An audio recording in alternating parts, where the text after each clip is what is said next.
Welcome to virtual school. Hello kids.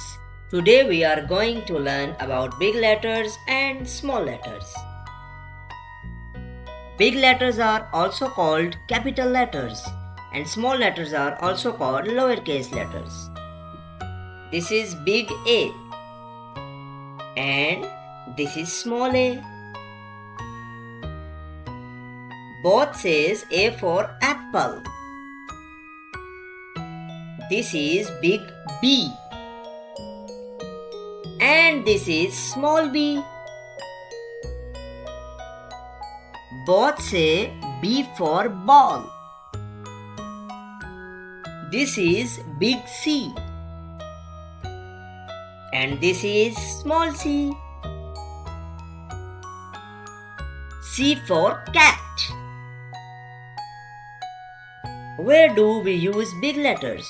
We use big letters for special places. Number 1 is at the start of a sentence like the sun is bright. Number 2 for names of people. For example, Ali has a toy. Number 3 for names of places. For example, Lahore is a big city.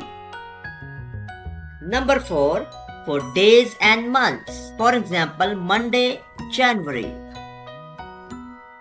Number 5 for the word I. For example, I am happy. So now, where do we use small letters? Small letters are used for the rest of the words in a sentence. For example, the cat is black. Most of the words we write are in small letters. Big letters are leaders. They come first. And small letters are helpers. They fill the rest. Now it's time for quiz. Sarah has a doll. Which one is the big letter? The answer is S. S for Sarah. Another question is, the cat runs. Which one is the big letter? Yes, the answer is T.